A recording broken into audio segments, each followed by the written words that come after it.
ಇಂದೇ ಡೌನ್ಲೋಡ್ ಮಾಡಿ ಮತ್ತು ನಿಮ್ಮ ನೆಚ್ಚಿನ ಶೋಗಳನ್ನ ಆನಂದಿಸಿ. ಶಕುನ ನುಡಿಬೇಡ. ಜ್ವರ ಬಂದ್ರೆ ಸಹಿಸಲ್ಲ ಅಂತದ್ರಲ್ಲಿ.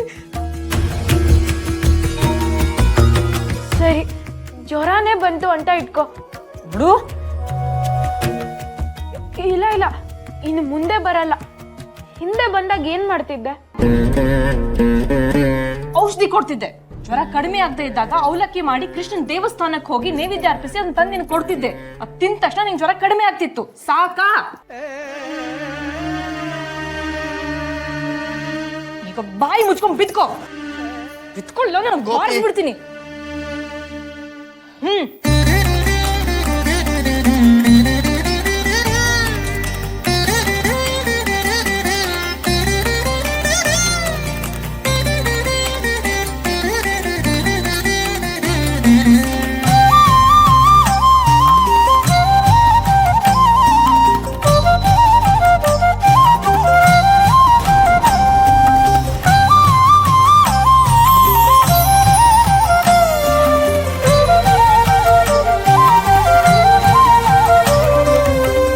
ಜನ್ಮ ಬಂದಾಗ ನಾಲಿಗೆ ಇರುವಾಗ ಕೃಷ್ಣ ಅಪ್ಪ ಕೃಷ್ಣ, ಭಕ್ತಿಯಿಂದ ಕೇಳಿದ್ರೆ ನೀನ್ ಏನ್ ಬೇಕಾದ್ರೂ ಕೊಡ್ತೀಯಂತೆ. ನನಗೋಸ್ಕರ ನಾನೇನು ಕೇಳ್ಕೊಳಲ್ಲ. ನಿನ್ ಪ್ರಸಾದ ಅಂತ ಈ ಅವಲಕ್ಕಿನ ಆ ತಾಯಿಗೆ ತಿನ್ನಿಸ್ತೀನಿ. ಅವ್ರ ಕಾಯಿಲೆನ ವಾಸಿ ಮಾಡು, ಆಯ್ತಾ?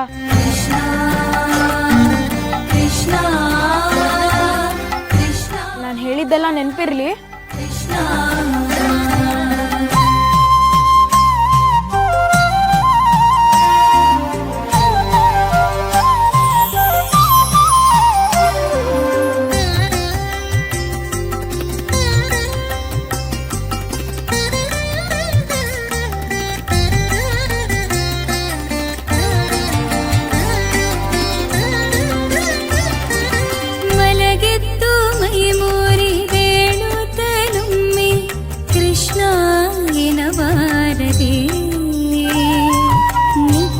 ಸುಳಿದಾಡುತ್ತ ಮನೆಯೊಳಗಾದರು ಕೃಷ್ಣ ಎನಬಾರದೆ.